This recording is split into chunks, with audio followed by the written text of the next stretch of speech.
Hello. Oh, actually, we are already online. I just need to start this thingy there, so I can switch myself off and on. On? What is on? Like in the middle of a sentence. Who would want that? Who knows? Anyway, hi. Oh, and I might actually need to switch off the browser source. Let's do this so you can actually see. I need to do this. Transform, center, do that. So yeah, I have a couple of sources here. Browser overlay. Let's switch that off because we're not going to use it. Yeah. Oops, hi. We went all black. Of course we did, because unplanned and all that shit.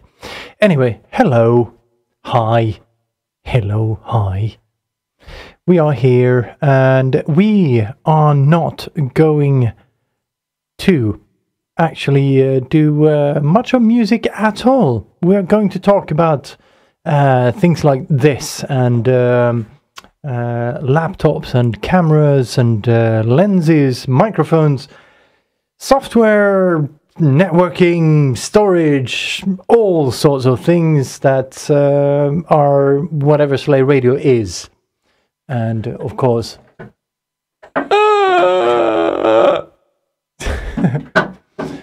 well, shit. Sorry. So, Zidudu says, you're definitely live on Twitch. Yeah, thanks. Good. And also he says, oh, good point. You're not using regular USB webcams, are you? What are you using, in fact? Well, I am using regular webcams as well. Much like Boz, who is using Logitech Brio thing. We have, let's transition to this one. This one over here is a Logitech Brio. That one over there is a Logitech Brio. This one is not, nor is this one over here. So, what the difference here is, as you may notice from the color and, I don't know, clarity, directly to your right, I don't know, which one is directly to my right? Is it this one? Oh, sorry, this one, that's directly to my right. That's also not a regular USB webcam, and it is out of focus. So on this 4-split screen, the one over there that I'm pointing to is a Logitech Brio. The one up there is a Logitech Brio. This one that I'm pointing to now is a Sony A5100, and this one over here is a Sony A5600. No, it's an A6000. And let's see, where did I put that one?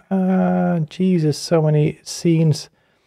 And this one on this side, that one right there is a Sony A5000. Slightly cropped, but still nice, and that sort of thing, you know. So, hello. I kind of initially wanted to do a show about the tech that I'm using for Stylee Radio, but the more I thought about it, it's I don't know if it's gonna be a deep dive into technology more than a kind of exploration of how we got here, rather than what we are, where we actually are. So let's go back a little bit in time. About a year and a half, I think. And back then we were doing, we were just starting doing live shows with cameras. Actually, back that even further, because we are only doing Twitch right now. And Twitch people are fairly new to Stylee Radio. They have no idea what we are about even. So, okay, hi Twitch people. We are Stylee Radio. We do Commodore 64 remixes.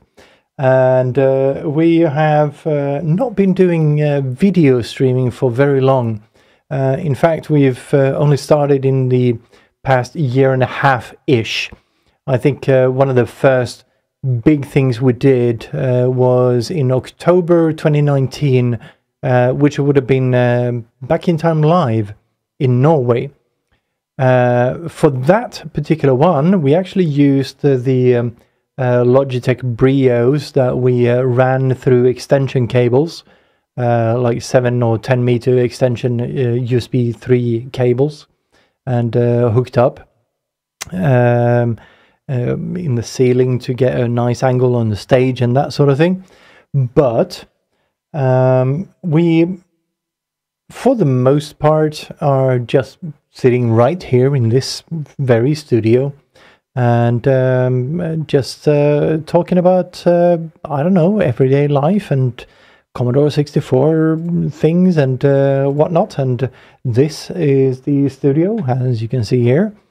You can see parts of my screens. I got a new monster of a screen recently. It's, I don't know, two 27-inch screens next to each other or some shit like that. It's a 43-inch, I don't even know the aspect ratio these days, but it's like almost 4,000 pixels wide and 1440 high or whatever. But perfect for doing shows because you have lots and lots and lots of room to move shit around. Actually, I do have, let's see, can we, oh, that's not making any sort of justice to this at all because it's cropping. It doesn't even know the, yeah, it's only using half of the screen. So what you're actually seeing is half, the left half of the screen. That's fun. But it is actually revealing some of the things I'm using for the processing of the videos and such. Hello. Hi. So we'll talk about all of that, including maybe the Commodore 64 behind me here. But that's not kind of in focus for tonight. It's all about how we do this show and that sort of thing. Slayception HDK took some screenshots.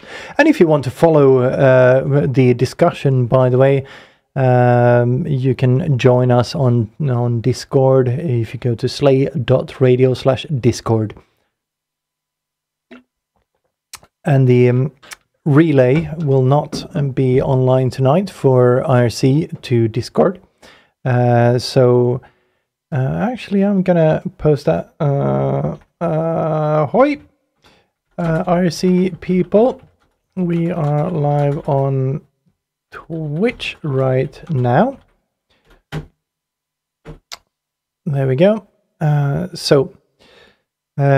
Because it's not a regularly scheduled show, we're just gonna kind of wing it and see what happens, I guess.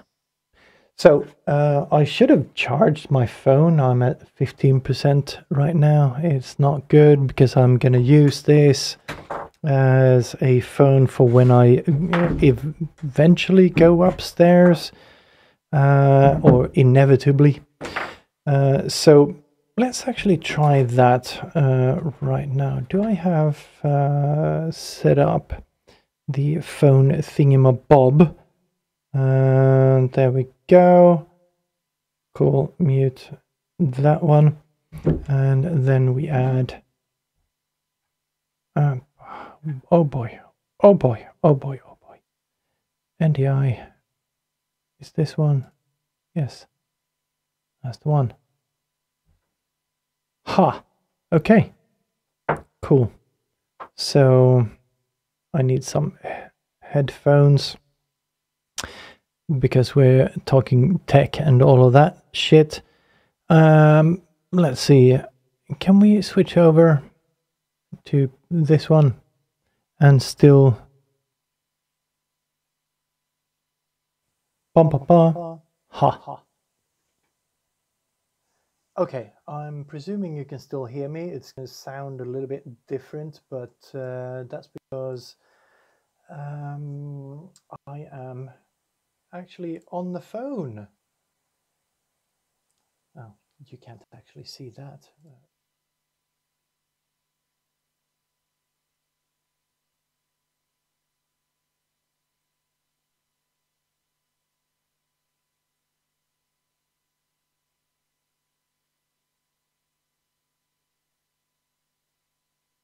Events.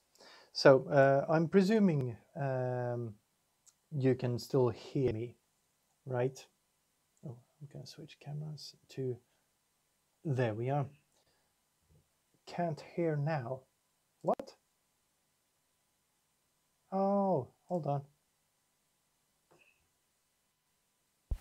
Oh, can't hear now. Zidudu says, of course you can't, because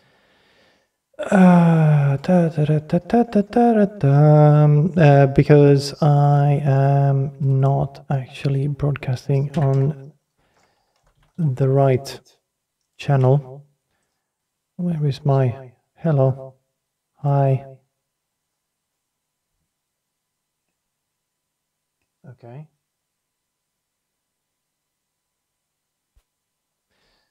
Why is that not working then? I don't know. I checked this out. It actually should. There's the... What's that called? Oops.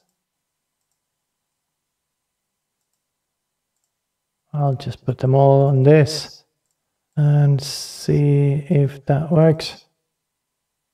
Okay. Oh, might have crashed everything. Did I crash everything? Not yet, but I can't press OK here for some reason. It's stuck on apply. Apply. This is what you get when you're doing kind of scripted things. Oh my God. Okay, I need to restart the whole thing, I guess. So, I'm gonna kill everything. Oh. Now nothing sound. Oh, okay, I do have some sort of sound. Oh, Jesus fucking Christ. Okay, right. Okay, good. Thanks.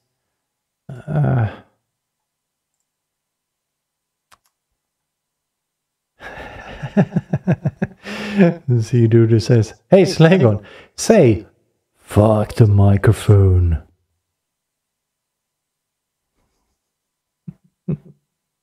Oh, you got echo. Oh, that means the actual voice went through. So let's see if we can get things working properly. We should not have echo now. But lag. Why is it not? Ah, right, because it's stupid. Well, that's going to be a bit of a hassle. Right, so while we're in the studio and we have a handheld, I can show you the camera. That's one of them. That's the one straight in front of me.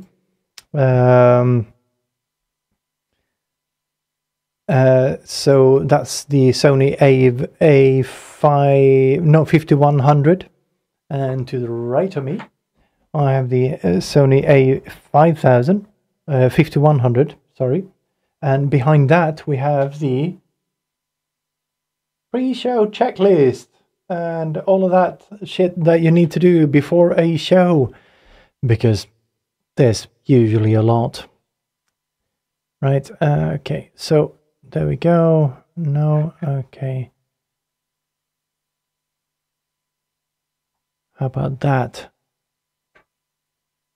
Ah!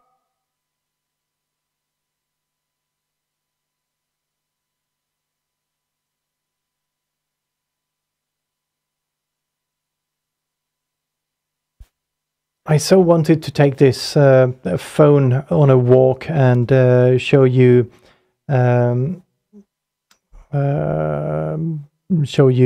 some bits and pieces upstairs. Anyway, it doesn't matter. We're just gonna do this thing from the studio. So there's enough stuff here. I can show you like imagery from other places, but while we play a track, maybe that's an idea. Yeah, let's do that. So anyway, the studio is not very big. It's high. We have two microphones, this one and this one over here. So this one is usually the one that Ziona sits by. Well, as you can imagine. So it is kind of a small space, but it's very nice acoustics in terms of music production and whatnot. I am slightly offset with regard to sound. So because these speakers, like the one to my left, right over there, is closer to the wall than the one on the right, and this one that you can see on camera. There's like, I don't know, slightly over 2 meters to the wall, so you get slightly different reflections in the room. So yeah, it's not optimal, but it's pretty nice. It kind of sort of works. So can you show the Brio as well? Yes, I certainly can. Let's see, I'll just start this bugger up and find the thingamabob. Where is the bob? Hello. S9. There we are. Hi. And we need to switch that to the other camera. No, switch. There we go. Other camera. There we go. And there's one of the S9 Logitech Brios sitting on top of the rack of sound cards. There's 3 of them. There's the top left, the Scarlett, obviously. The Focusrite Scarlett that we use for its Xeonos sound card.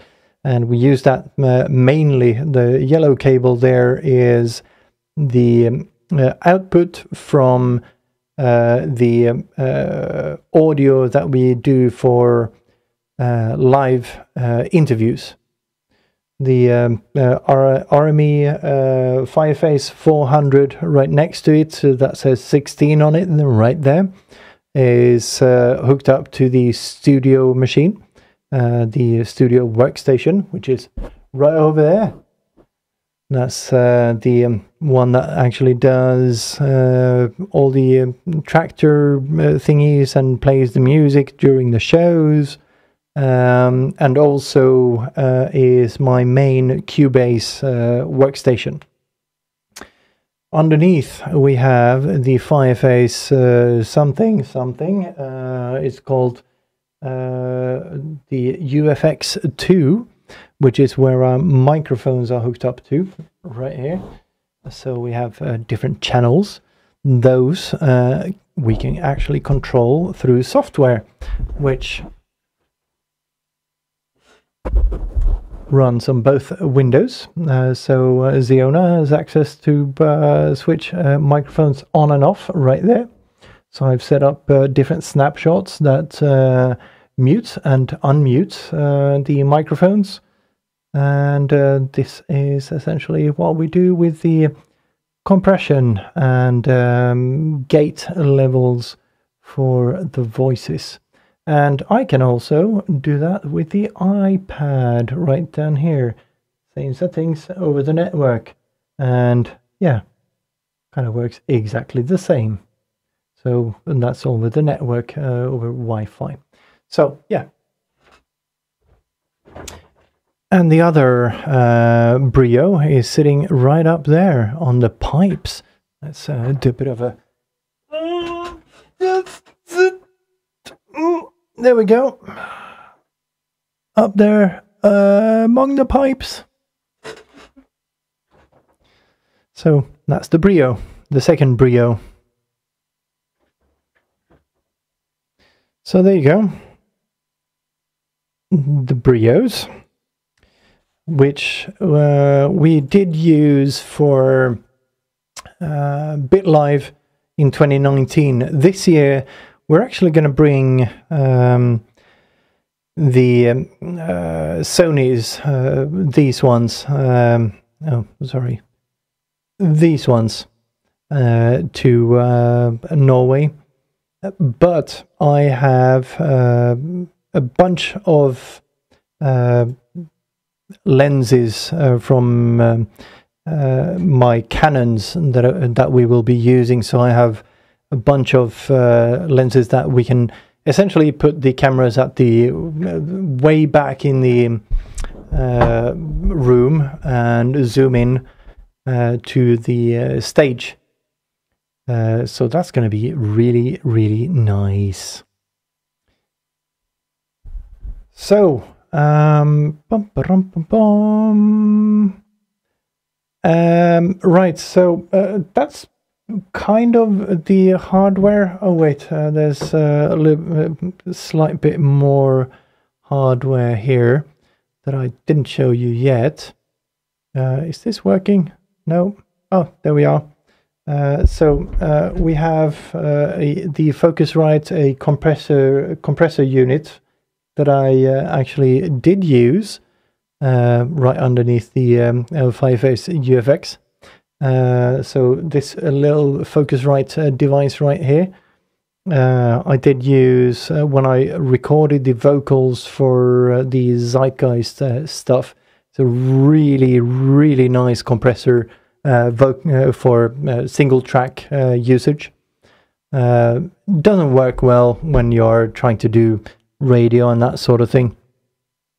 Underneath that we have the Composer Pro XL, which is also a compressor, but the gate on that is very, very noisy.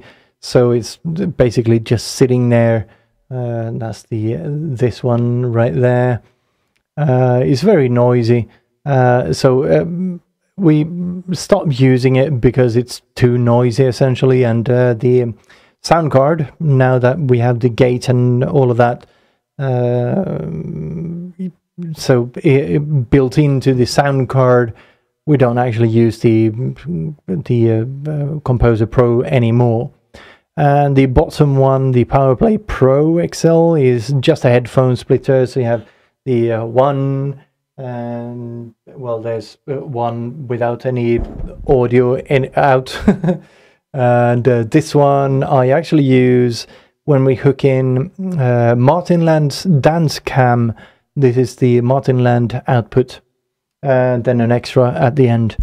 So whatever we hear in the studio in headphones, this is what we hook up to. So everything is zero latency all around.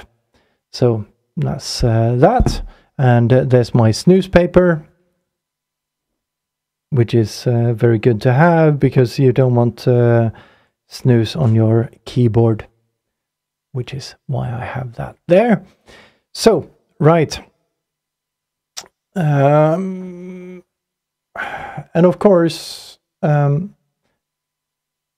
like we talked about a little bit on Discord before I started the show, it's not all about hardware. This is what we grew into by necessity of, well, not necessity, but want of ease to control things and way to go on air and just everything works. You just press a button and Pearson joined at the right moment. He says, the first thing I hear, you don't want snooze on your keyboard. Yeah, it's a good spot to join on. But yeah, essentially, this is what we grew into, and it's not what is needed at all. You could easily do all of this with one machine, and in fact, just to kind of point out the excess of machines that we are currently running to do a show. We have the laptop to control. It's a MacBook Air from 2015 or 16 or whatever, to control the streams. There's like a, I don't know, keep a chat windows open for YouTube, Twitch, and Facebook. Sometimes also Discord. But now that I have this slightly bigger screen right here, it's silly big. In fact, it's like really silly big. I have nowadays Discord on this one.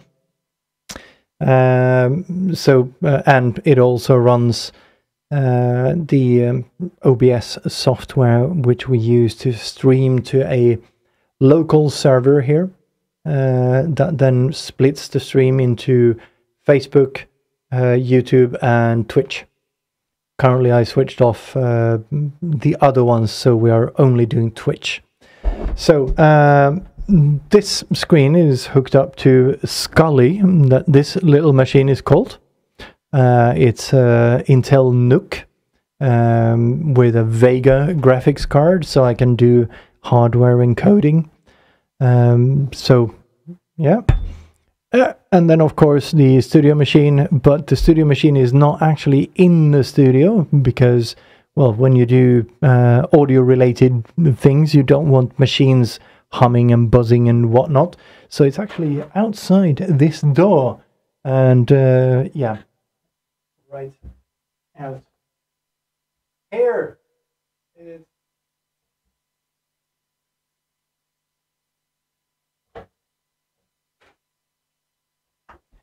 And that is why I wanted audio with the camera, because outside this room you won't be hearing me at all. So yeah, just too many things essentially to run a show. Well, not too many things if you're like a technophobe. Not technophobe, because that would mean I had less techno things. Well, what's the opposite of a technophobe? I don't know. I have no idea. Technophile. Thank you, Paranoid Droid. Tech geek. Yes, that too. And also, I forgot one machine. This one. It's a Windows 10 Dell XPS 15-inch touchscreen thingy that I use to run like video. If you see a YouTube video or that sort of thing, or deep seed visualizations on the stream, this is the machine I run that on. And to get that signal over to the streaming machine, I use something called NDI. So if you want to have a look at that, you can find that on ndi.tv with all the stuff and blips and pieces. This is incidentally also what I'm using for to stream the phone thingy. So that's NDI. So we didn't use NDI for the live streams when we did BitLive. We used something called IP webcam, which is basically the same, except it does everything over WebRTC. So you essentially open a web browser. Let's see if I can find that. Dun, dun, dun, dun. Let's do that. So we have a bunch of sources over here.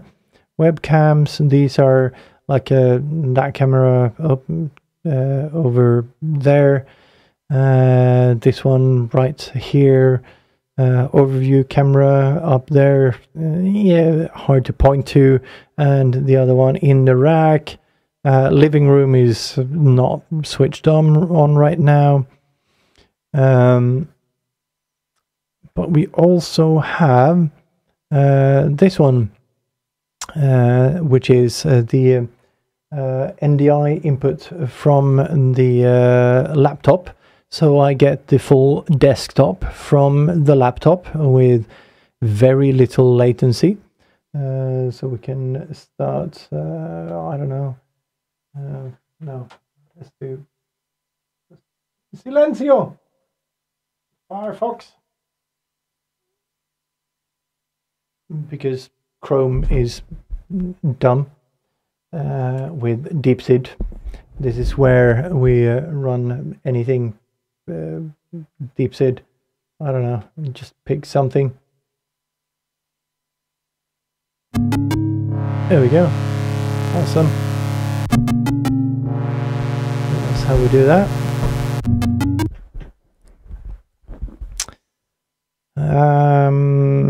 What other sources do we have? Yeah, there's versions of the screen that is cropped, and yeah. Oh yeah, and of course we do have the Mac as well over the same NDI source. So all of that runs over the network. So any computer in the local network, I can get in to have a full screen view of, or select windows from them. And the bird dog that you see here is actually a little cute device that does NDI. It's the A5100 that is hooked up to it. So let's see, I need to switch to this one. So the bird dog is that little box right there, and all it has is a network connection, power, and an HDMI input. So the HDMI input, the output from this camera here goes straight into the bird dog. That translates that signal into something I can pull in from the network. Oh, why am I on that one?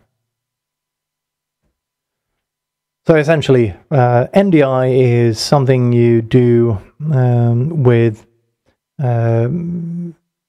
video and audio over network. Zidudu said, I thought Chrome was working well with DeepSid again. Yeah, it kind of does after version 91. I'm not always up to date on all of my machines. So for now, we're using Firefox to do that. But it's kind of, who cares kind of thing. So what else do we have in here?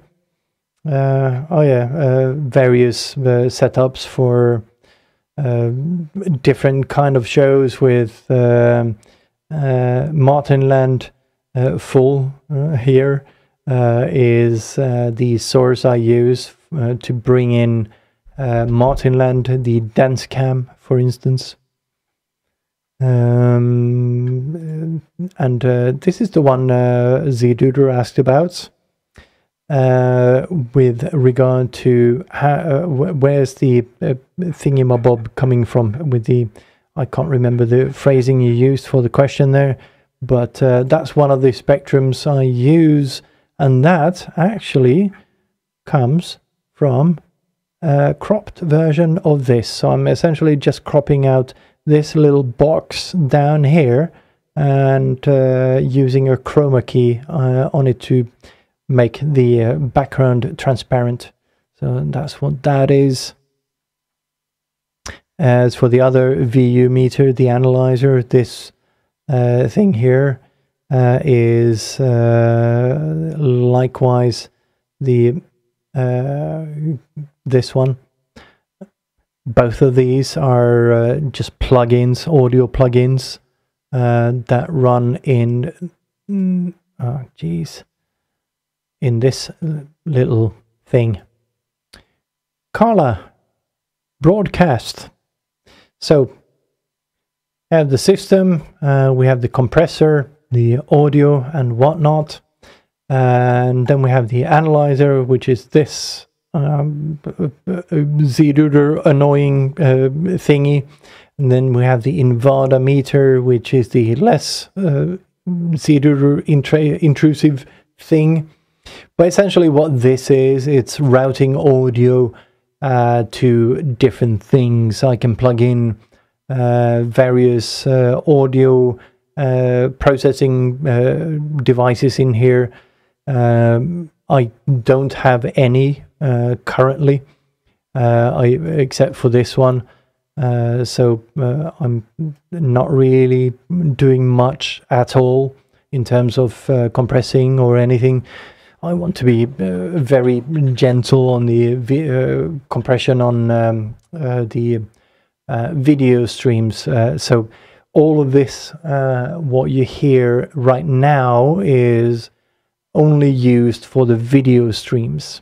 The regular relays still go through something called oh my goodness, what is it that called? It's called well, Leif made it, let's put it that way. Round spectrum analyzer round the clock. Ah, right, okay, that's a fairly new one.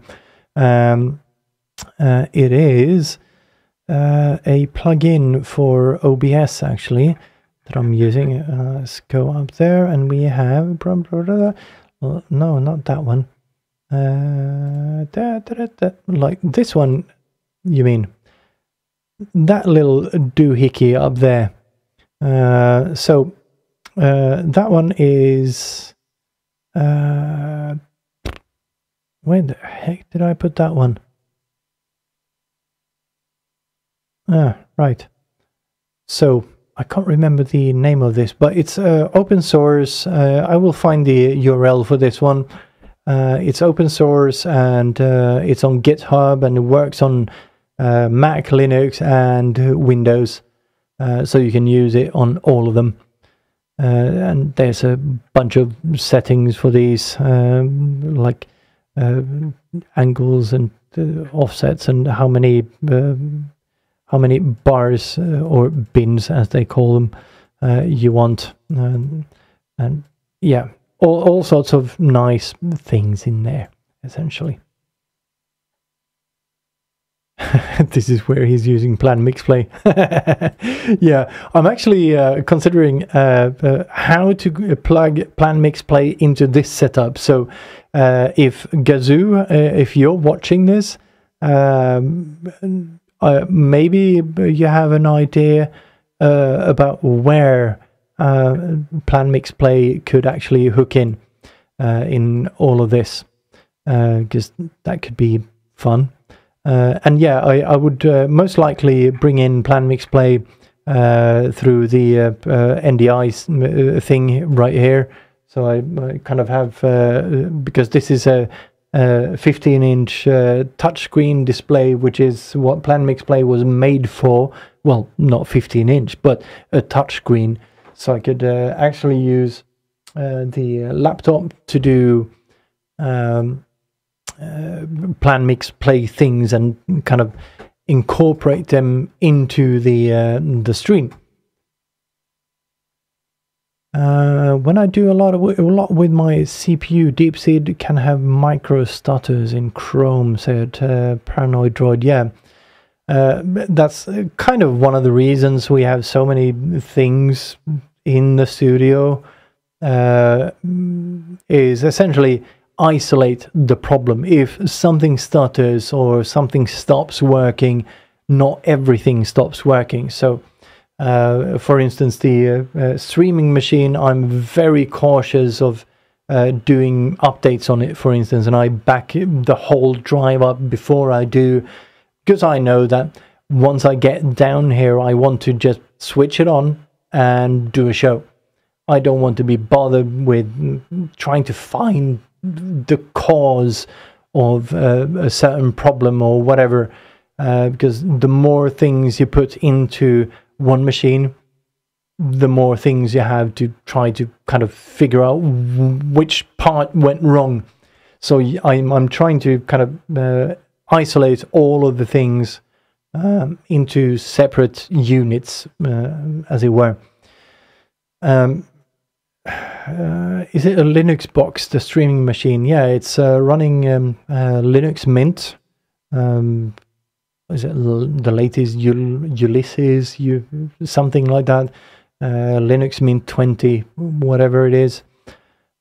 Which, in a certain sense, is a pity. I could have run Windows on it and actually run some decent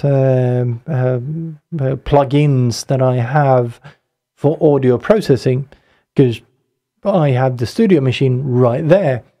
And yeah, why not use some of that power to kind of process the audio for the video streams as well as the regular relays, which is kind of a separate issue here that I haven't touched upon yet. For instance, let me just find this one here. This machine over there, the studio machine, it is hooked up directly to the input back here, one of those.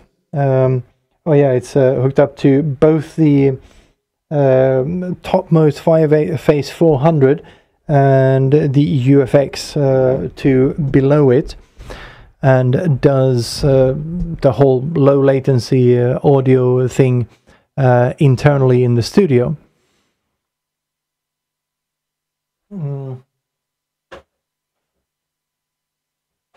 However, the video stream is it is hooked up to this lone little box on the wall. So this is what the stylee is hooked up to. So it's a USB cheapo sound card from Behringer that you get with a mixer. So the stream machine is hooked up to that, which is what also Butt is hooked up to. So that one is separated from the the video streams, or rather the video stream and the regular audio streams are two separate streams and have different audio processing on them.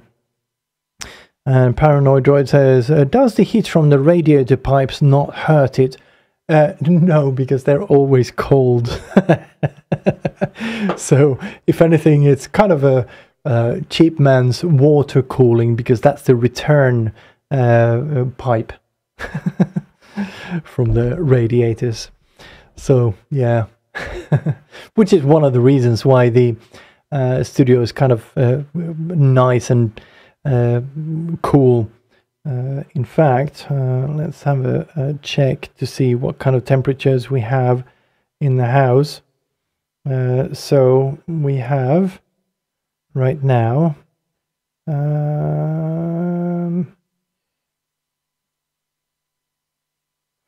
right now the studio is 26 degrees. It's because all the machinery is on. But yeah, right outside the door, it's about 21 degrees. So if I were to open the door, it would cool down a bunch of degrees straight away. So, right, that was kind of, I think, the hardware, except for the synthesizers and the TV behind me and that sort of thing. If you're interested in how that works, it's essentially just a Raspberry Pi in the shelf beneath it that I control over no machine and run Omex viewer, Omex video, Omex something, whatever. Hardware accelerated video playback on Raspberry Pi, essentially. So if you want that, you can search for Omex. OMX, not OMG. Why is this so blurry? Oh, it's focusing on her behind me because I'm not in the center of the picture, of course. And oh, by the way, if you do not know, this is not a photograph. It is actually painted with Faber-Castell crayons by Elman. If you have not seen it before. There we go. Look, it's not a photograph. It's very, very nice.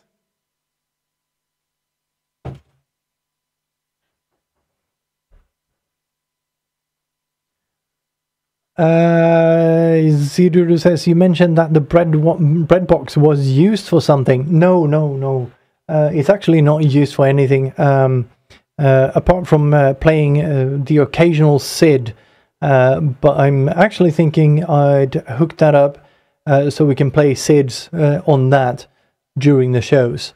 But for that, I'm going to take one of the Brios and hook it up as a like a low angle thing, so either Ziona or me can just turn and load SID on the Commodore right there and play it. But yeah. Boyer asks, how do you keep all the equipment dust magnets dust free? Because they are dust magnets. Yes, they are. I have a very low-tech solution from that, which I actually learned from Ryan Overhand when I visited him. Well, I was doing a backpacking tour across Europe and went to Ryan's studio in Amsterdam at the point before he got the church. He had this location where that was in a kind of an industrial area, but they had the nicest little kind of cozy little studio there, but with all the gear right in the that little room.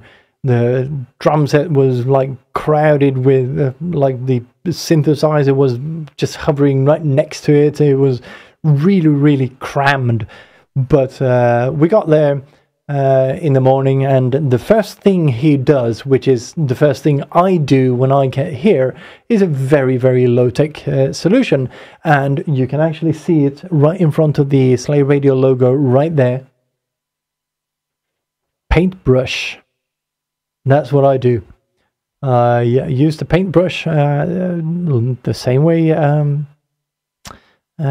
he does. And well, I'm trying to find the overview camera here. There we go. So what I do is just this.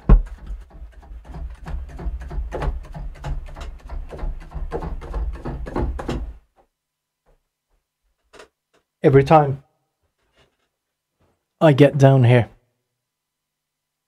So yeah, it doesn't take more than a few seconds to do that. So most of the dust settles on the floor, and since I got this red little carpet, well, little, it kind of fills the whole room.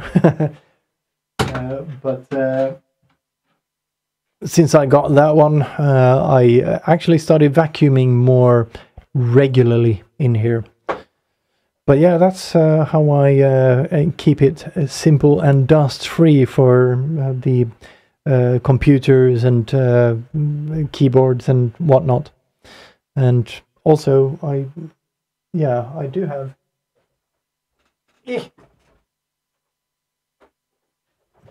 an extra little keyboard right here that I'm going to use upstairs at some point when I hook up Cubase in the main workstation upstairs that I recently built.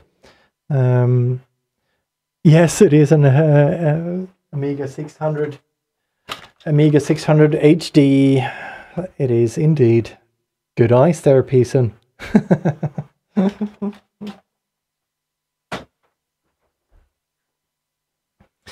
Yeah, yeah, switch this on again. I do have no card readers or anything in the 600. It's just got a hard drive in it, and that's it, and a floppy drive, obviously.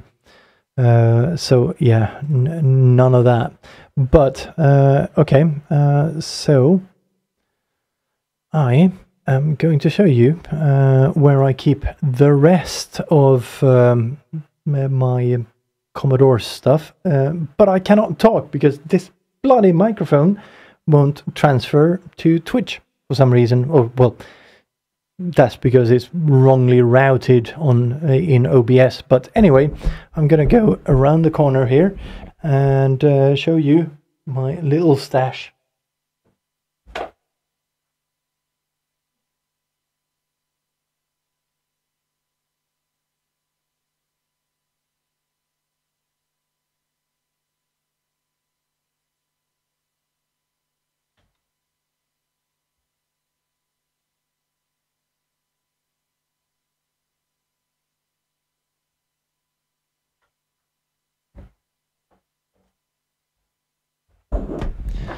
So there's that.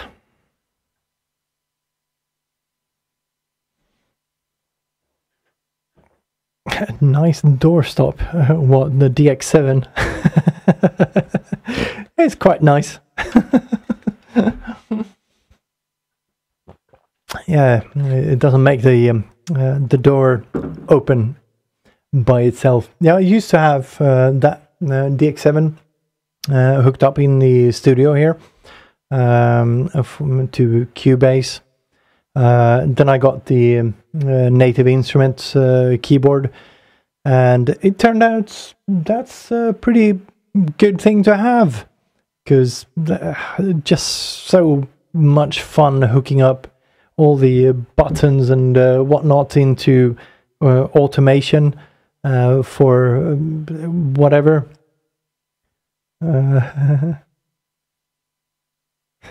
Hear that sound of a door not closing. Sound like someone's got themselves a DX7. Yeah, indeed. Oops. These knobs, every single one of those can be hooked up to automation lanes in any door you have. Oh, and Ziona will be using this one actually twice in well, soon. Once for, god damn it, get out of my way. Once for the transmission party that will be in early December, and also I believe in October at Bit Live. So that's going to be fun. Yeah, some practicing to do. Right, so what have we not talked about yet?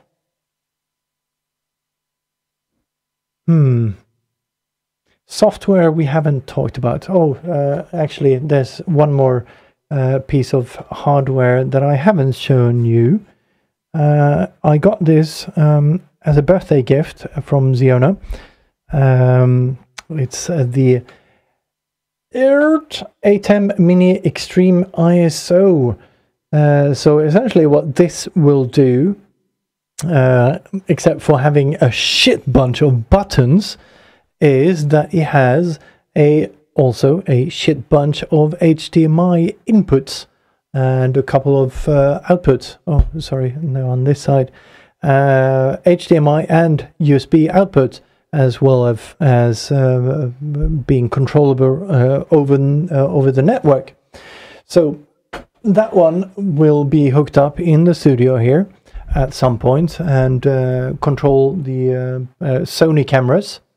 So we can easily switch between camera angles and whatnot. Essentially any HDMI input, so I can hook up, instead of using NDI on the laptop next to me, I just hook up an HDMI cable into this machine and I can switch to it with a physical button, because it's a cloned display essentially. So that's going to be sweet. I need to play around with that. It also has individual recording of all the inputs that you put in. So you get actually 9 separate recordings when you hook up a USB drive right there and hit the record button. You get a recording of every single camera individually, which is something we didn't have last time we did the Bit Live show. So that's going to be fun. We get separate camera angles for all the cameras we have. Essentially, well, all the HDMI cameras we have. The USB cameras, not so much. So, but that's going to be fun to play around with as well. And also, like this one, the ATEM, Vred asked me a question earlier about cameras and how to do like live recording for his piano sessions. This device is actually what Ryan Overhand is using. Not this one. He uses the 4-port ATEM Mini, and essentially the same type of cameras we do here, except he has a little bit of a quirk when he does his shows. He uses instead of the default lenses that we use here, because well, we want things to kind of look nice and crisp. That's not necessarily what you want to do when you're doing something artistic like piano playing, like Ryan does, for instance. So what he did was get a CCTV camera lens that is essentially shit. So he paid like €15 for a shitty lens, and got a lens mount that he could hook up to the E-mount on the Sonys, and gets this kind of dreamy image out of it, which is very, very nice. So if you haven't seen his broadcasts, you should check them out. He has them on YouTube and Facebook. Go and check them out. They are very, very nice. Z-Duder says, are all your HDMI cameras connected to the streaming box using Bird Box Boxen? Well, no. It's only the Stormtrooper white one here on the right that is connected to the Bird Dog. So essentially, the idea with the Bird Dog is that you don't need to pull a very, very long extension cable for HDMI. So you pull in the data from the image over the network instead. So you can do that over Wi-Fi. Not recommended, obviously, but you can pull it in through any network device essentially that supports NDI. Windows, Mac, Linux, all of them do. So that was something I got in preparation for BitLive essentially, so I could more easily put a camera very close to the stage, because usually when you're broadcasting from a live venue like that, you don't really put your broadcasting rest of the broadcasting gear right next to the stage. You have them like back of the house or whatever. So I wanted to have a way to have at least one camera very close to the stage with a nice angle to get the whole stage and get a low latency signal from that into the streaming setup, which is why I got the Bird Dog. So the other ones are connected through USB, so they're essentially, for as far as OBS knows, they're just webcams, just like the Logitech Brios and whatnot. So there's a little converter plug essentially from HDMI to USB called the Elgato Camlink. So yeah, so essentially you're taking the clean HDMI output and shoving it into this device, and then plugging the USB device into your rig, and it presents itself as a webcam. So you can use it in Skype or whatever software you use. So I think I will play a song. Do you have any requests? Is there any tech kind of song that you would like to hear? Because I need to go and refill this one.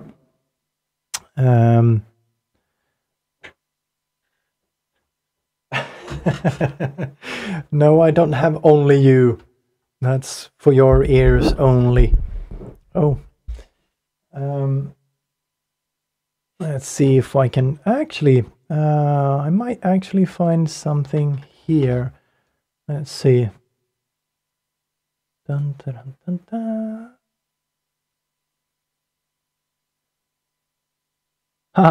Okay.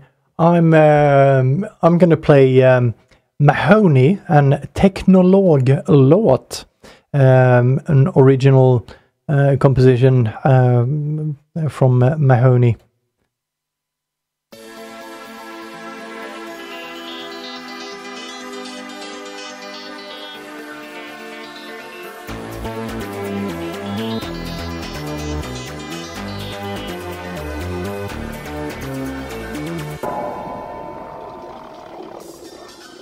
För jag är teknolog.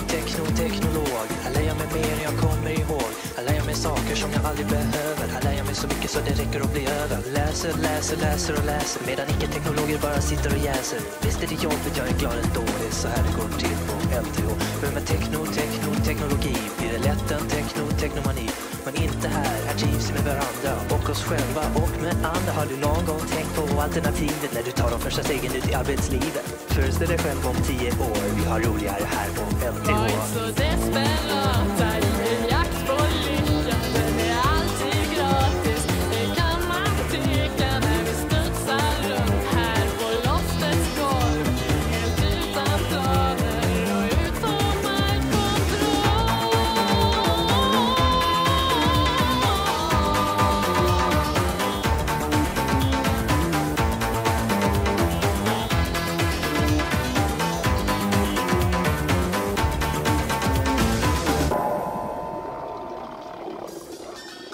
För jag är teknologin, här finns inget att förlora och allt att vinna, kom och skaka loss i en lustig dans med mig. Och kanske får du en chans att komma riktigt nära. Så kan vi se om vi har något att lära om hur det kan gå när man är två. Det är så här det går till på LTH. För vi är teknologer, här kan vi allt. Så ställ era frågor om saker som du undrar över. Här har vi svaren på allt som du behöver för att leva livet. För livet vill vi leva, varför inte låta det vara lyckligifierat? Vi vet nog vad ni önskar få, för vi har allting här på LTH. Var inte så desperat, här är jakt på lycka. Den är alltid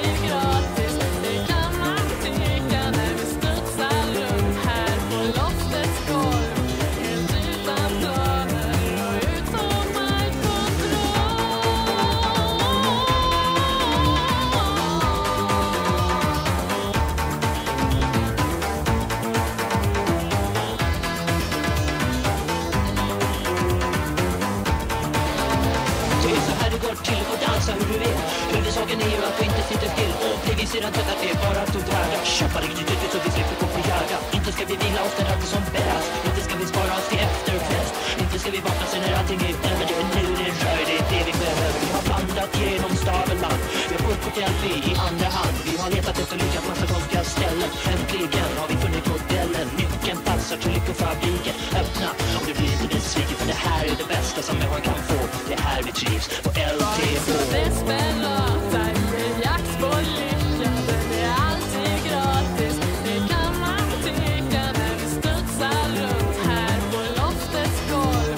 Helt utan planer och utom all kontroll.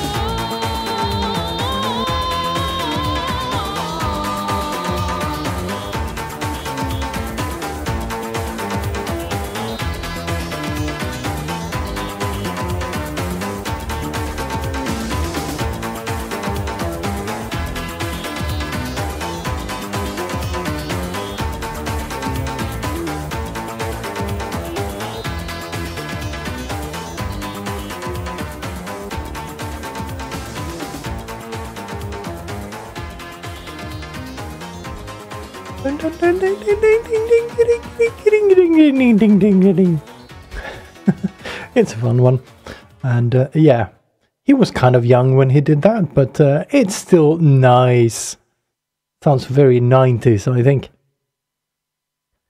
Okay, Boyer has an interesting question. Says, can you explain how the audio from the rotational ends up in our ears? Right. I'm using something called Sam Broadcaster, which is a crappy piece of software written in something like Delphi or some shit like that, and it's notoriously unstable. I remember CineSat getting the same basic setup as I had in the early days of CineSat, and they thought they would keep updating Sam Broadcaster because they wanted some of the features in there, but it was so unstable that they had to just stop doing that, stop updating, essentially, because it's so shit. So let's see if I can find a way to show you what it looks like. Do I have this? No, okay. I'm going to install some stuff on this machine now, because I usually don't mess around with that with this machine. Where is it? Looking for. Oh yeah, it's right down here. So just gonna do this. So let's do proper techno babble. So I have a couple of sites that are hooked up to my local network, essentially. Is this the one? Yeah, it is. Cool. So this is the streaming machine. This is the setup, essentially. So in here, all these songs are in a database. All your database belong to us.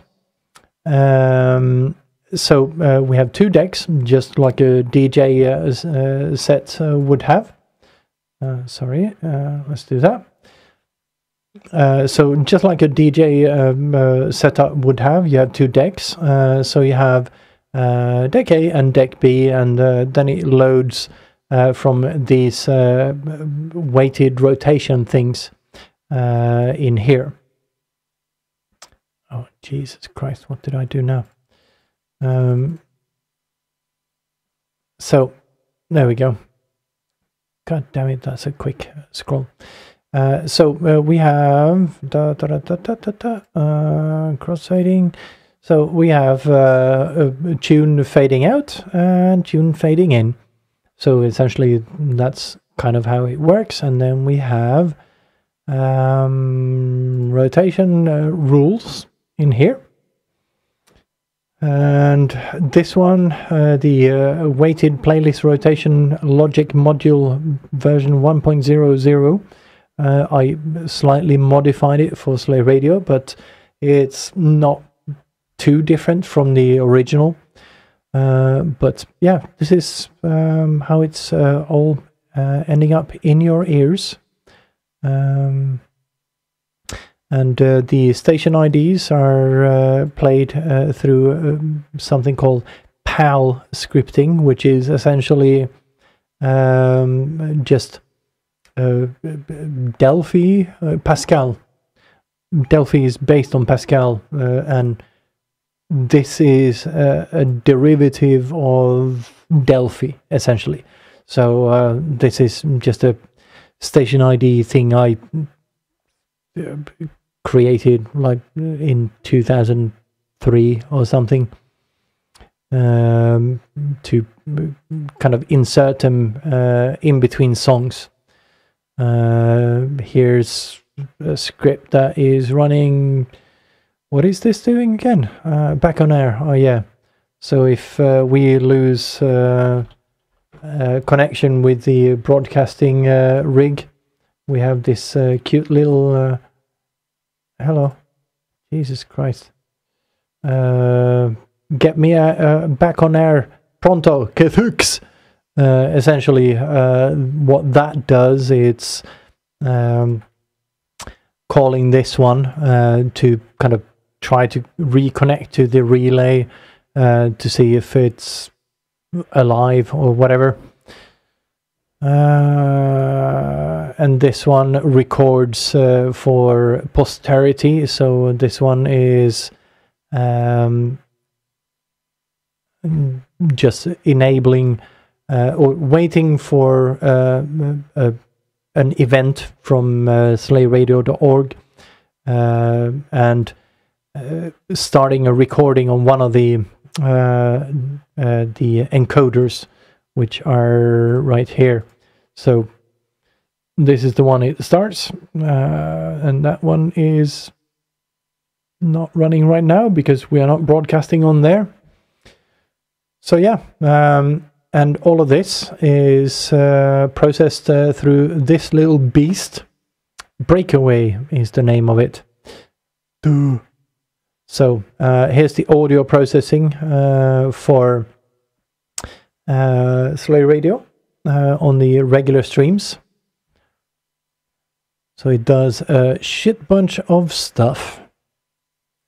So if you want to have a look at that one, you can search for Breakaway 1 to see how the audio processing is done on Slay Radio. Oops. Go away. Oh, cool. Right. Did I break Slay Radio now? Is it still running? Could someone check? Oh, I think it's still fine. I don't think I killed it, but if someone could check. Oh, Jesus.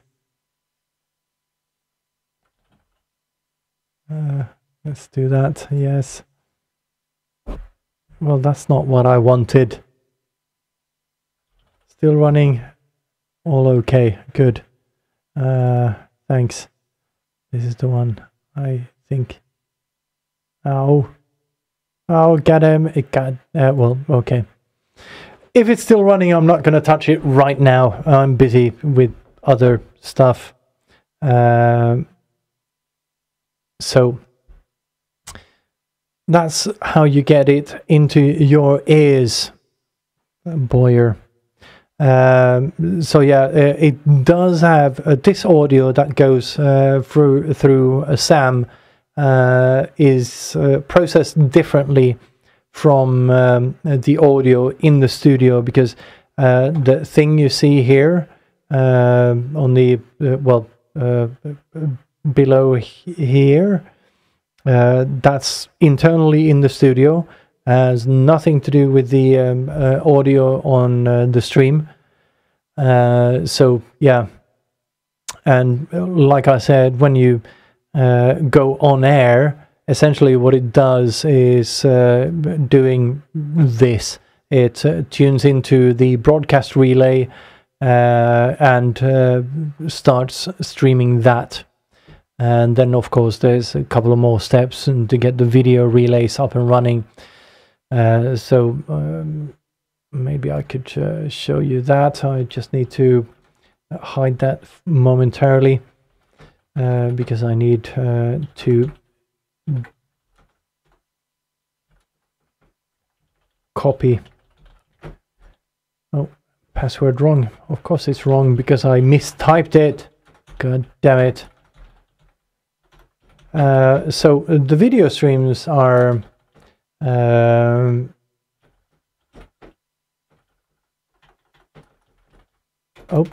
sorry. The video streams are actually running through a local setup that is running Nginx. I just need to, I'll show you shortly. Dun, dun, dun, dun. I just need to remove some keys in here. Okay. Damn it. So many fucking keys in here. I didn't remember that. There's so many of them. Okay. That's good enough, I guess. Okay. So the local RTMP, if you look at the settings here in this little window here, you have the stream, you have the local IP here that broadcasts to the live endpoint on my local server, stream key and all of that. And in here, this is the local endpoint. Let's do that instead. So you have essentially just Nginx listening on RTMP and then pushing an RTMP stream to different places. Usually, yeah, that's not even true. Usually there's 3 entries in here that goes to this one in particular is for tonight, Twitch, not this one obviously because key here is not a key, but we also have Facebook and YouTube. They all listen to RTMP, and I use FFmpeg to re-encode all the signals that come in, and well, do essentially what this little line does here. So I use hardware encoding. I have an GTX 1080 Ti in the server, so I have good H.264 encoding. So well, yeah, 6,000 bits per second or something like that. I've been experimenting a bit with these settings because initially I was trying to overcome a problem that YouTube had. All the output, all the videos got very blocky, and I was trying to push this up. I think I was at like 12,000 or something for a while, but it didn't make a difference because it's YouTube that re-encodes everything anyway, which is why I like Twitch, which is why we're streaming on Twitch right now, is that it doesn't actually touch the source stream unless you as a viewer change that. So this essentially just is the not the minimum. It's somewhere like in the mid-range. It should be fine with the bit rates and whatnot. So yeah. But essentially what this does, Nginx listens to RTMP, kicks off FFmpeg to re-encode whatever I send to it. So every time we send something to any platform, it re-encodes it the same way for all of them, and just distributes it out. Paranoid Droid says, I didn't know Twitch doesn't re-encode. Yeah, that's one of the reasons it's so low latency, as it were. So close to what happens here, you will hear, is because they don't need any processing power to re-encode anything. If you change, I don't know if you can actually change the settings on Twitch yet. I thought once you get over 100 followers, that option would present itself to viewers. That doesn't seem to be entirely true for some reason. But yeah, Twitch does re-encode if you pay them, and or if there is available CPU when your stream starts, but they don't guarantee that it's available. Okay. Yeah, and Shetul is posting on Discord there that Back in Time Live is confirmed. Yes, we posted that yesterday on this Discord. It's even pinned up in here. But now it's actually an event on Facebook. So if you want to join Back in Time Live in Norway, Bergen, Norway, you can do that. Yay! We will be there and we will be streaming. So this is where this little bugger comes in handy. We're gonna hook as many cameras in there as we can. So if you fast loaders guys have cameras with HDMI output that we can hook up, we would gladly hook those up into the system and record all of it for the night. Oh, Shetil says, I mean, now it's official. Yeah, sorry. I jumped the gun a little bit.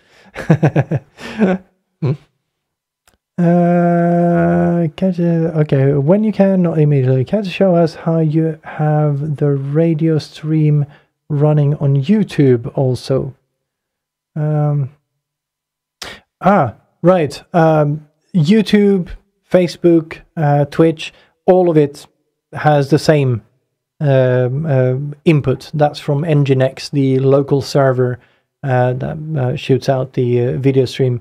And the way that is done is essentially, let's do that again.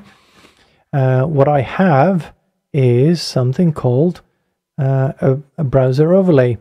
So you see on the left side here, you have the stream title, and when we're not live, you actually get the smileys for them, and you get the ticking clock.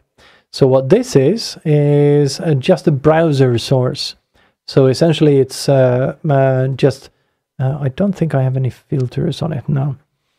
So essentially it's just looking at a web page that keeps pulling the API on Slay Radio to see if there's any updates to the title and pushes those onto the screen. And the Slay Radio logo and the date and time all just, well, not the logo, obviously, but the date and time JavaScript just pulls the current time and date. It's a very simple web page, essentially. I can share the code. You mean the rotational stream on YouTube? Ah, right. Okay, I actually forgot we had that. Let's see, where did I put the thingy? Where's my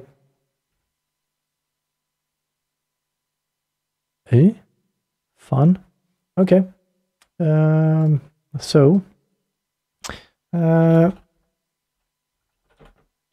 So disk machine is my local storage, and this is what is. Can you see that? Yes, you can. This is what is pushing the rotational stream out on YouTube. The Slay Radio stream. So for those that haven't seen that, let's see Slay Radio stream. What it actually looks like. No, not Slay Radio. There we go. Oh, geez, it's not streaming right now. Maybe we can get that running. See if I can switch account. Oh, cool, I can. So,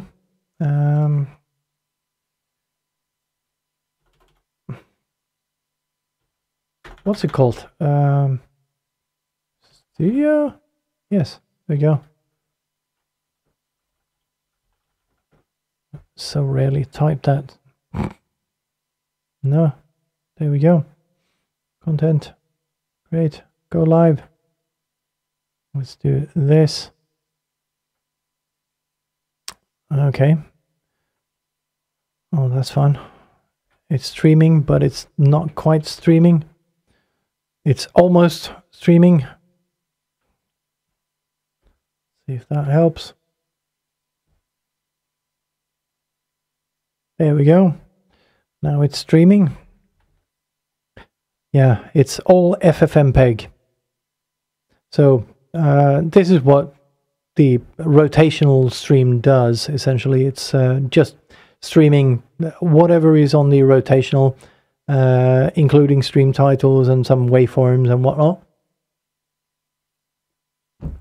It uses a background image for the Slay Radio logo and the Homo Commodore 64 remixes and the links at the top. Waveforms obviously generated on the fly, as is the stream title. Let me see if I can actually show you. I just need to hide some stuff. Like streaming keys and whatnot. It's a very short one. Let's see. There we go.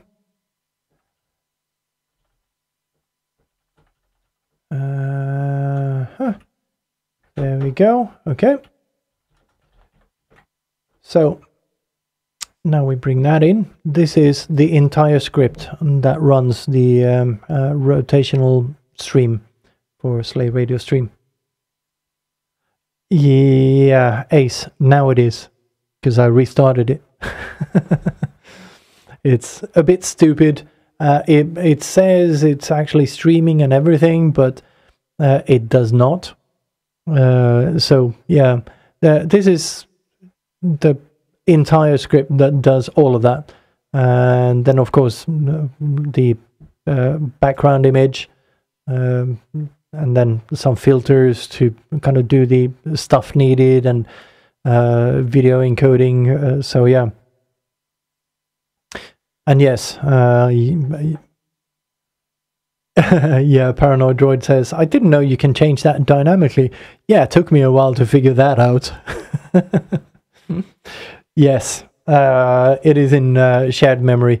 I have a different process that runs, let's see, is it in here? Yeah, I just need to check, hold on.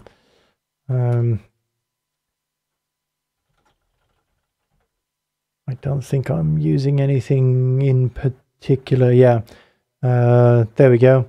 So that's the stream title thing. It's just querying the endpoint here and putting it in the file in the shared memory that the streamer is looking into. And the reason I'm using shared memory is because I didn't want a lot of I/O on actual hard drives. So yeah, no other reason than that. It's not to speed anything up or anything like that.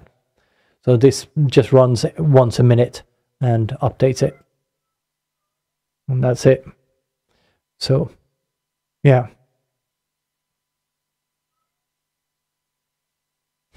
Okay.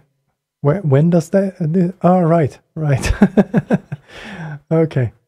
I forgot I did this part when we're live. Okay. Well, yeah.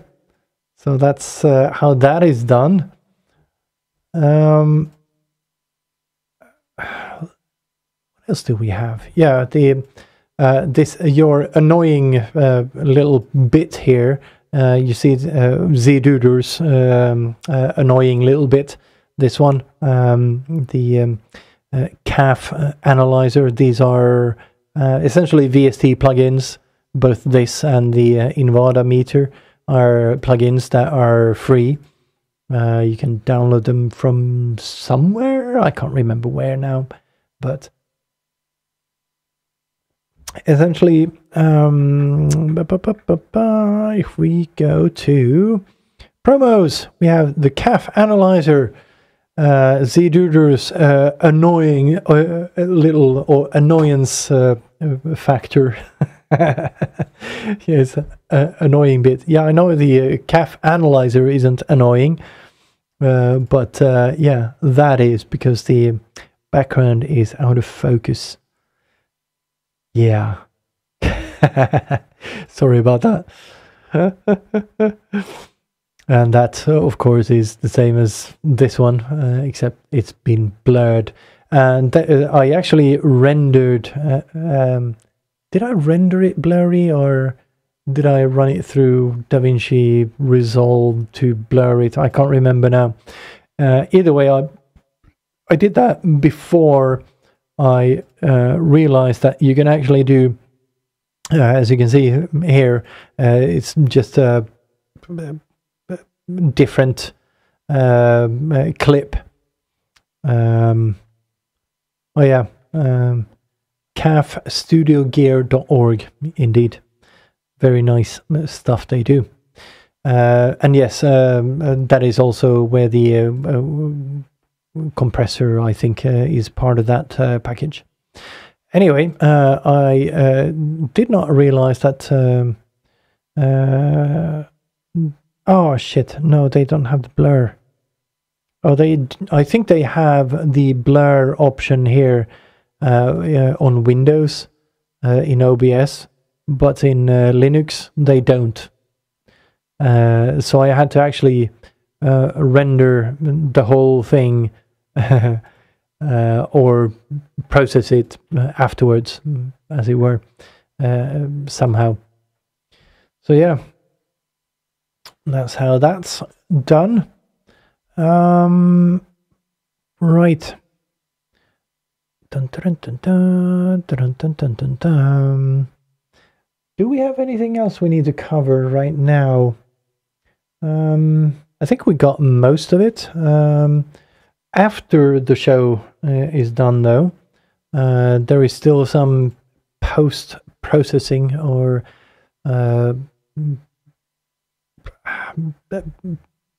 post-show things to do. For instance, the recording of the podcast version, as it were, the MP3 to shove into the Slay Radio pages that feeds the RSS that goes to Spotify and to iTunes and all these places. That is recorded offsite on the server that runs the Slay Radio machines that do the web page and SAM broadcaster and all of that. And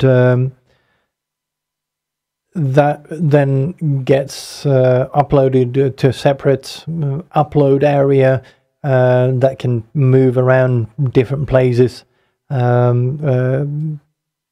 depending on what is available, so to speak. but that's all just cron script that runs and checks if the system has stopped writing to a file using in cron tab, essentially. So it checks if a file is open, if it's been written to, that sort of thing.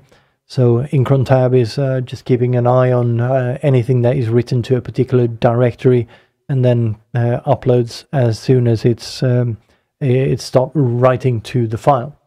And they go to an offsite server that hosts the files.slayradio.org site, and also locally here, I record all of the video stuff onto that little drive back there, which is hooked up to stylee. So this video, for instance, is being recorded. It says recording, oh well, stop recording, it says, actually, because I'm recording it. So it's recording what we see going live. So those are recorded for every show as well. And once the show is done, for the audio part of it is automated, but backups for this drive here in the studio go to a local file server, which is across the hall. I shall show you. And I cannot speak because stupid. I can yell. So here we have the little rack and the storage server right at the bottom there, and the other storage server right there. Don't know if you heard any of that, but those are the storage servers, and that I put all of the recorded material on after the fact. The bottom server in the rack is some super micro server that has a bunch of 4 terabyte and 2 terabyte drives with SSD cache, because I'm actually running a lot of the sample libraries in Cubase off of that server as well. And a nice cat intrusion prevention device. Yeah, those are actually for from the local hardware store. They are meant to be like a compost thing. So you put that into like four sides, and then you put all your compost in there, essentially. Unless it's a Xeona intrusion prevention device. Well, it does work for both. So well, there's actually nothing in there that Xeona would be interested in anyway. It's just server stuff. So, right, that's essentially the hardware for the live and post-live, but there's also pre-live setup that is being used, that is up in the living room. It's a new workstation that essentially runs like, I beefed it up. Just get me everything that can render fast, because these buggers of renders take forever to do. Like this one it takes, I can't remember how much each frame took to render, but it's somewhere in the region of 30 seconds to a minute and a half, I think. So yeah, I got a little bit bored with that, so I thought I'd beef that little bugger up. So now it's an RTX 3090 with a AMD Ryzen 9 5950X in the workstation upstairs. It does very nice video editing, and it also renders pretty fast. Also, NVMe drives reads and writes like 1.5 gigs per second. So yeah, those are nice things to have, but absolutely not necessary. Like the previous, this one was actually rendered on an older machine that had a GTX 1070 or something like that. Yeah, 1070. So absolutely not necessary, but waiting time is awful when you do animations. You just want the bloody thing to be done. So yeah. Tanek also mentioned on Twitch, cat-proof room. Yes, indeed. I don't want cats in my servers.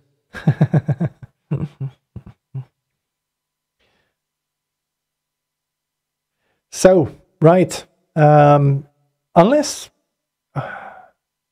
I'll just pause for a minute and play a song. So unless you have more questions for me, I'll play some random song from the flip side directory here, because why not?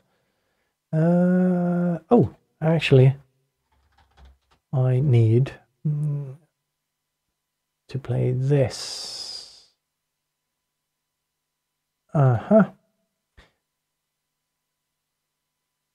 There we go. I'm gonna play you Westerling with I Believe.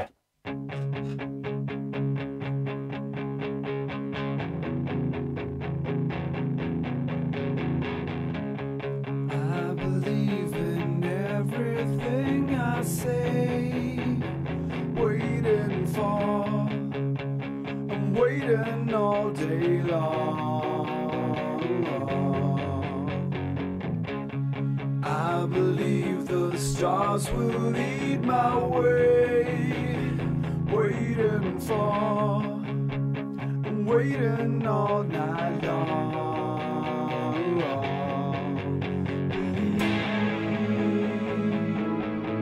I believe.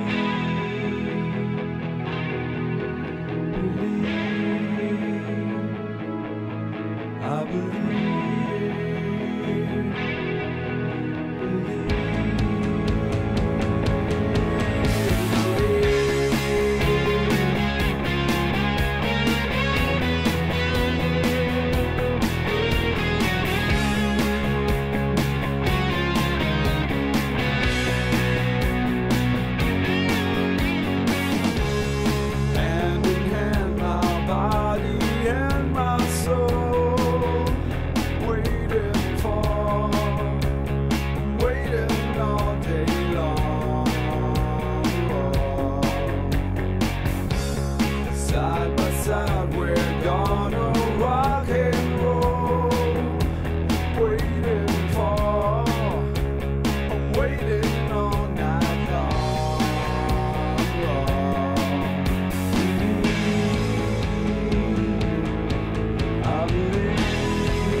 Westerling with I Believe.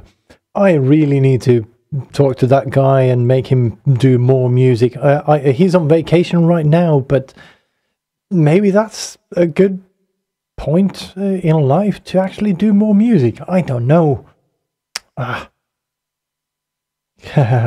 Okay, Boyer has, what is on your hardware and software wish or need to replace list and why? I don't actually have anything I would want to replace at this very moment, except for one thing. The audio processing on Linux, or the support for VST, let's put it that way, on Linux is shit. So any audio processing that needs to happen on Linux needs to obviously support Linux. Most of the major brands like Isotope and whatnot, they do not. And it buggers me beyond belief that they don't, because what is it that they think will happen if they have a Linux port of something? I want proper audio processing on the video streams, but currently I have to rely on open source software that I'm not really well versed in, or in fact comfortable with. But I'm not saying they're bad by any stretch of the imagination, because they're really good at what they do. It's just I'm not familiar with them, and I would want to use the tools I actually bought and paid money for, and know how they work and which knobs to kind of fiddle with to get the desired result, which is why we actually used the Windows 10 laptop when we did the Back in Time Live broadcast, because there it actually runs Windows 10. And I had a USB key with the licenses for the software I know and could use. So that's kind of one of the gripes I have with this whole setup. I love the fact that anything I want to, I can plug in and make work in Linux, except for third-party plugins like Isotope's Ozone for mastering and mixing, well, not mixing as per se, but mastering at least, or processing the output signal. And also, what the hell is going on with these guys? They do not have official software for this piece of hardware. So I need to rely on something called Stream Deck UI, which is an open source thing for Linux, obviously. But it's clunky, and it doesn't integrate well, and it doesn't do exactly what I need to. So yeah. And sure, I could run Windows on this machine, but then again, if we have a look at this one here, currently 43 milliseconds per frame rendered. If I were to run Windows on this, that would go up.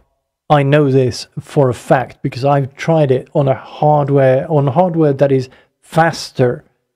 And yeah, it's not optimal, but yeah.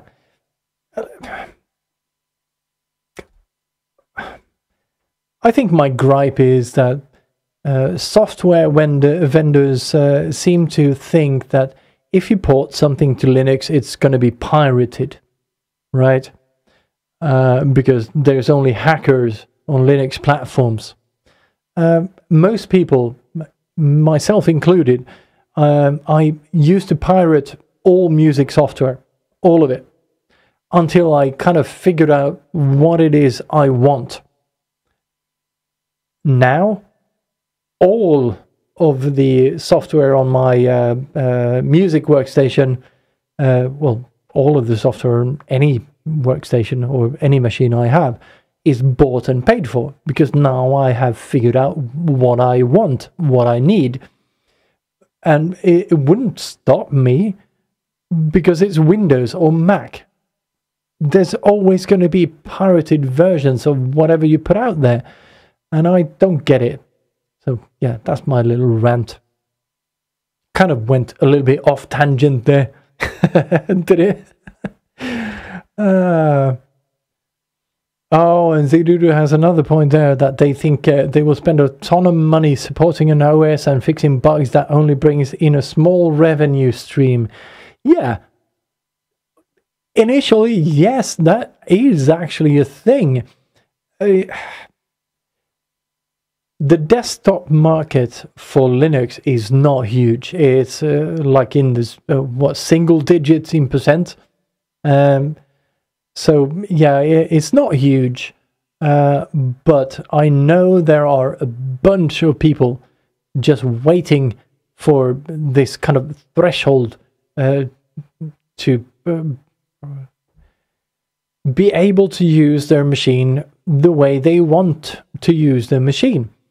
Desktop applications like Photoshop, any audio software, essentially. Not any, obviously, there's exceptions. I think Bitwig runs on Linux, Renoise runs on Linux, so natively. So yeah, there's a bunch of stuff that just runs well, but the desktop ecosystem of software is what is preventing essentially everything from shifting and becoming a bigger market. So them holding off on doing something because there's not big enough of a market is understandable, but at the same time, if you would have something like I don't know, Photoshop for Linux natively, I would instantly buy that. Instantly. I actually pay a license for Photoshop right now that I'm not even using on Windows. Because, well, it's Windows and I don't really use Windows. But yeah. It's so silly. Market forces and all of that. Eventually just tuned in and said, are you running any virtual machines? Yes. Essentially all of Slay Radio is virtual machines. The Sam Broadcaster is a virtual machine. The Slay Radio web pages are virtual machines. But I do run all of that on hardware that I manage myself. So I'm running VMware ESX on most of it. Locally here at home, I run KVM. Upstairs on my new rig, I'm actually trying to run Cubase in a virtual machine with hardware exported directly into the virtual machine, so it has direct access to the sound card and that sort of thing for low latency and that. But for the most part, everything is everything that you on your end are touching, like most relays. There are a couple that like iSpic hosts a couple of relays. Those are running on hardware. Was it Banan or who was the I should have this in fresh memory because I recently spoke to the man. Mr. Hat runs a server as well for Slay Radio that runs a relay, which is running on physical hardware, but the rest is essentially just virtual machines. And in fact, I'm right now setting up an entirely new setup of everything, so it's going to run in Kubernetes. So I have one of the machines here in the house and 2 machines off-site that are all interconnected in a VPN, so I can deploy pods into my local machine here and be accessible from the outside world directly from the hardware here. That was the server right above the storage server in the rack that you may have seen earlier. And then 2 other servers outside, which would be in France and in Belgium. So you could essentially, you would need to nuke the entirety of Europe to get rid of Slay Radio once that's up and running. But yeah, it will take a lot of work to make that happen, to make it completely run, all parts completely run on that platform. And GoHanks is helping me a lot with that. And yeah, it's going to be fun seeing where that goes. But yeah, I do run a lot of virtual machines. So yeah, Slay Cloud, Pearson says.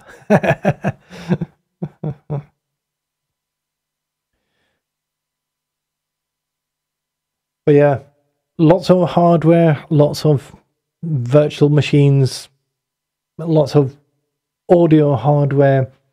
Not necessarily like when we started broadcasting, especially when we started broadcasting from here and doing video streams as well. Ziona had something called oh shit, I forgot. Is essentially the same thing as this, but for Mac. What's it called? You Mac people will know.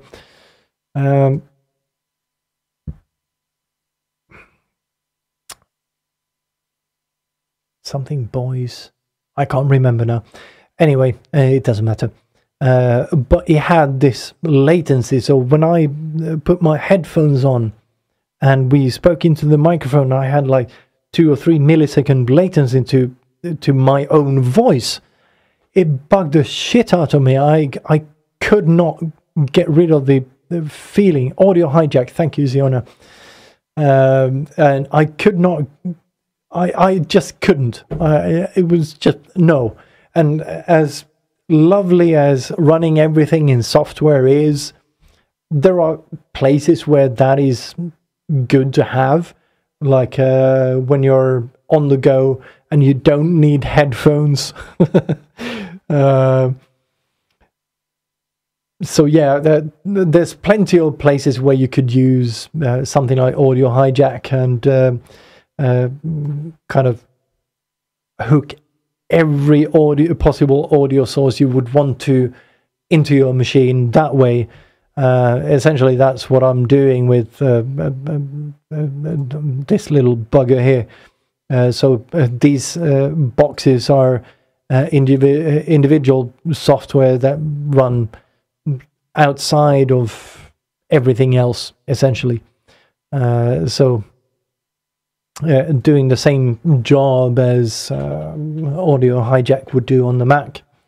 And on Windows, for the 8-bit Symphony broadcast, I used a similar program for Windows called, damn it, potato something, voice meter potato it's called, and it essentially does the same thing. You're hooking in different audio sources and processing the audio and pushing it out to different destinations.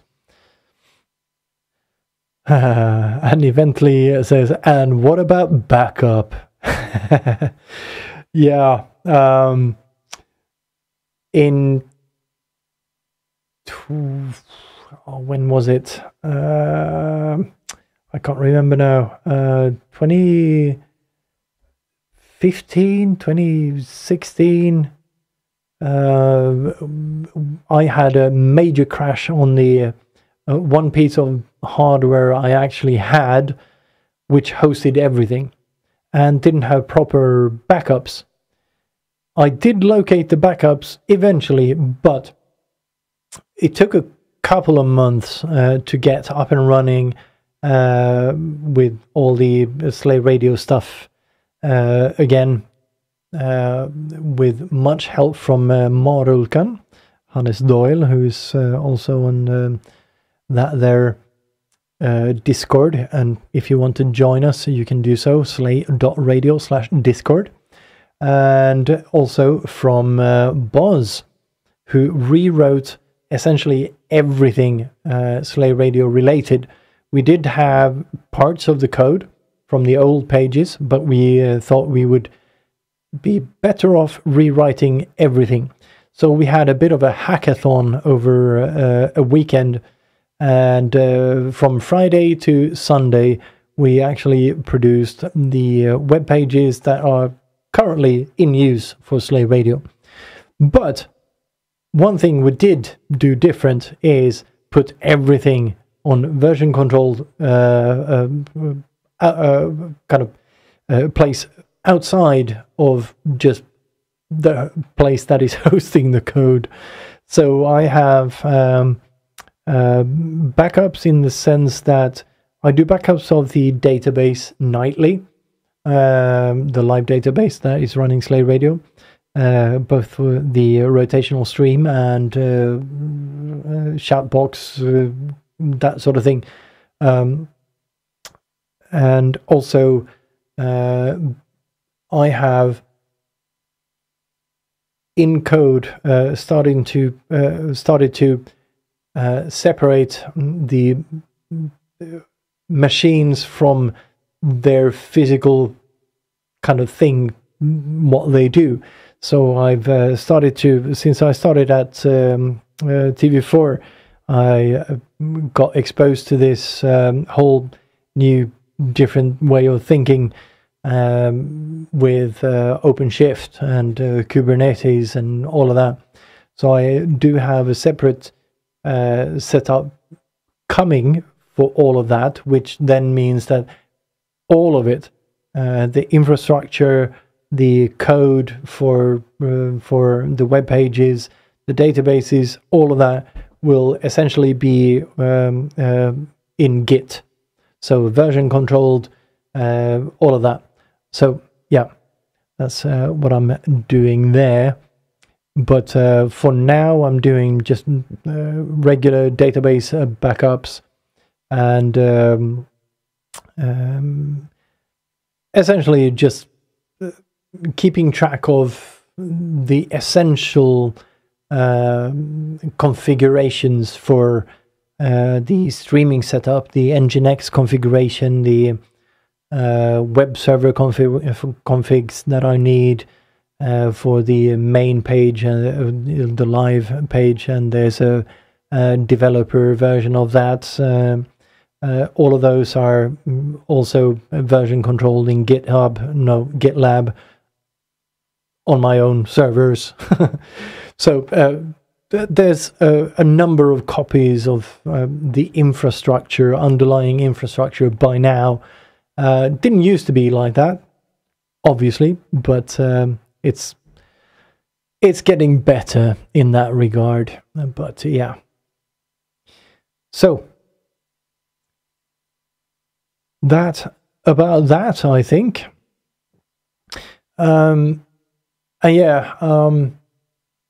Webhooks are used for the Git. So once you push stuff to the repository, the dev and live environments pull based on different tags in the repository. So you can tag things as dev and as live. Well, dev is always on the master, but live is on a different tag.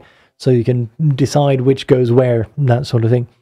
And essentially, that whole thing will go away once we go over to Kubernetes, because, well, essentially no need for that sort of thing to do. But for now, tags in Git is what we use to determine what goes where. So I've talked a shit bunch again, and I need to give my voice a little bit of rest. So unless you have any more questions that I could answer, I'm going to play a song, then maybe talk a little bit, and then I will be out, I think, for tonight. There we go. Switching over here, and I don't know what to play. We have a bunch of fun stuff in, because I haven't played any of these tracks that I have, and I haven't even imported all of them from the flip side shows, but I have some of them. Visa Röster have done a bunch of original tracks or covers of psalms and that sort of thing. And Trace. Okay, let's try some Trace, shall we? Here's something called Galaxy by Trace.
Kent, Trace Valdin with Galaxy.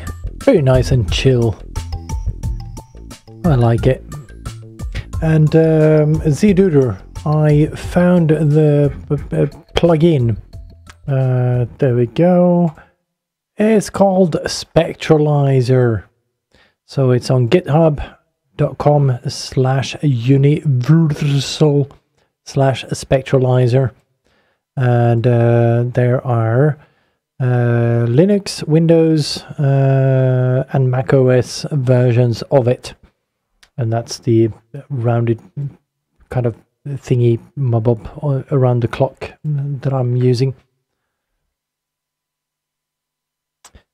Dun, dun, dun, dun, dun, dun. So, Boyer did have one question about what application I use today to organize music or media, and what application I would, at this point in life, recommend if you were to start from ground up. That's a good question. I don't know. If I were to start now, I would probably try to find something that logically works for me. It's a little bit like choosing the door of choice, how you choose your music software is kind of a personal issue. I know Morty runs Reaper, Peter Clark runs Reaper, I run Cubase. Marcel Tonnet runs Cubase, Hans Zimmer runs Cubase, Deadmau5 runs Ableton Live. He used to run Cubase. You know, it's kind of what fits you, sort of a thing. Says one. I believe you used Tractor for one part and told us something about a corrupt database while migrating to a new version. Yeah. I used Tractor version 2, then I updated and it corrupted the database, the song database. Don't know exactly why that happened. I don't think that's a regular occurrence by any stretch of the imagination. Either way, the whole database in Tractor, I know Ziona has a problem with finding stuff in Tractor, and it's not really intuitive in many ways. She prefers what was it called? Something DJ. Is it open source software? I don't know. Either way, it's a different kind of thing. So essentially, you could browse your hard drive and just play songs from the hard drive. You can do that in Tractor as well, but the main thing I find useful in Tractor is the track normalization and the way in which you can utilize the visual cues you have to mix songs both that are in key and in beat. So they have done a lot of nice things. Okay. Okay. Paranoid Droid is experimenting and he found the virtual DJ it's called. Thank you, Ziona. Paranoid Droid is experimenting with the I already forgot the name of the plugin. Anyway, you have it. Rewind. You know the one, or Paranoid Droid can tell you. Spectralizer, I think it was called. But yeah, I like. There are different ways of viewing this thing, I guess. Is it easy to play songs? Like I asked Gazoo, is it possible to open a Windows Explorer, find the media you want to play, and drag it straight into Plan Mix Play? It wasn't. Now it is, because that was a good feature that he thought, well, certainly could get some use. So he implemented that. So I guess his goal is trying to get me to start using Plan Mix Play, which I will, I promise, on this very laptop right here next to me, which has a 15-inch touchscreen that I can do all the things that PMP was meant to do with a touchscreen. But as for organizing music, yeah, I tend to try to organize things into folders for what I need. Like in Tractor right now, we have a folder called Exclusives. We have a folder called RKO. We have a folder called Albums, under which we have a bunch of albums. Not all of them, unfortunately, because I've been lazy. I have the albums on the shelves, but I haven't ripped them all. So yeah, but I think the main reason to use a Tractor is because of the way in which it gives you visual cues about which key a song is in, what beat it is. You can mangle the speed and tempo and keep the key, all sorts of fun stuff. Plus, it has hardware integration to the. Let's do this. There we go. Let's do this. Yeah, this. Oh shit. No, I can't do that right now. But right there. Thingy. Oh, actually, I can. Do this. Because I do have this thing. I forgot I had that. Ha. Ha. This thing that is still sitting unused since what, a year back now. Mainly because I do not want to plug this into the main studio machine, which is running all of this and Cubase and all of that doodah and doohickeys. Oh, also, you may see here that you actually see what is going live in a window on the main machine, which helps because the camera is right here, and when we speak, instead of looking over that side to talk to the person, we can just look straight into essentially the camera and still see the person you're talking to, i.e. me when Ziona is here, which is nice. And for my part, I use that little window to see what is going on. So anyway, nope, that one.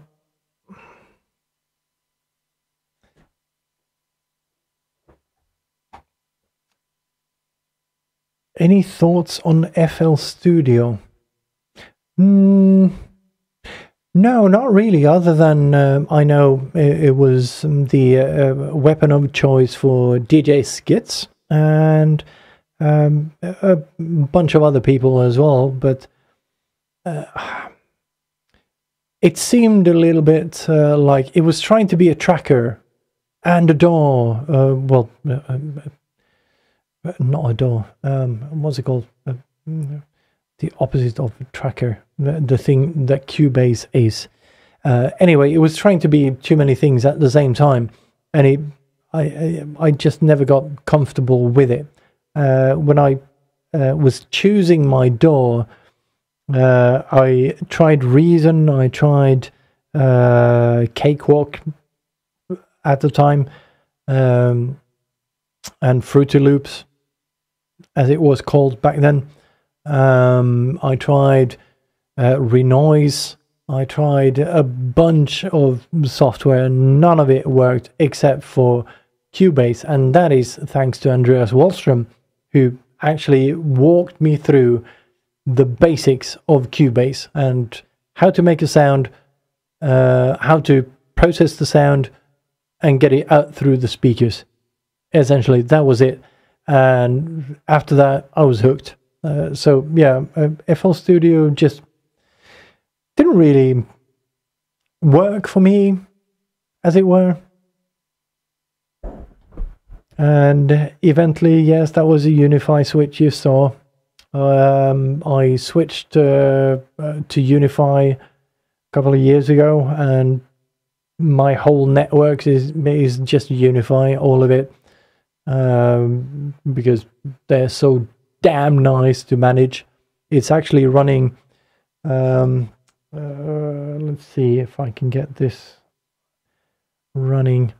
You see this little light source behind the monitor over there? That's a Unify panel as well. So all of these I can manage through the control apps. Oh, and of course, these are Elgato key lights. Also manageable with an app on the phone. All of them, which is very nice.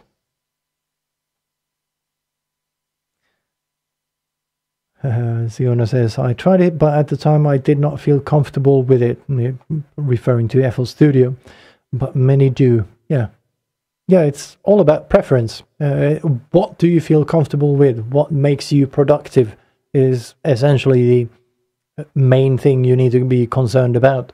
Can I do something with it? Can I do I feel comfortable when I start it? I know where to go. I know what to do.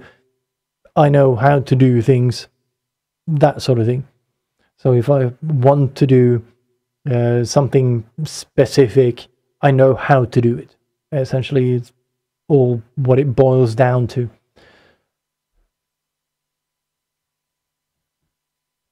So, right. I guess that was it for tonight. I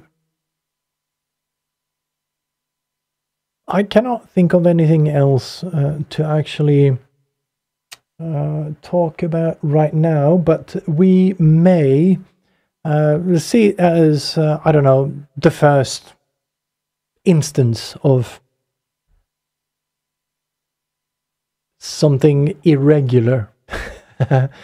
We might come back and talk more tech at some point in the future with other stuff, like, I don't know, pre-show stuff and networking, hosting stuff,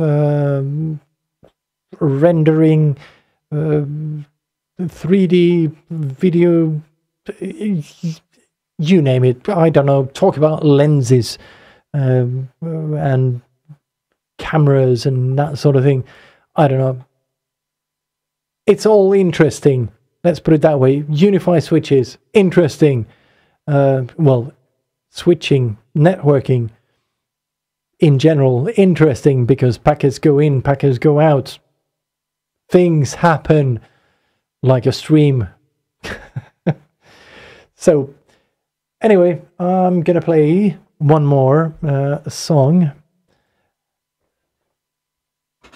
And then I shall be out of here. I wonder if I still have this little thing that I thought I had. Okay. Could I play that? Oh, I can't remember the name. Oh, darn it.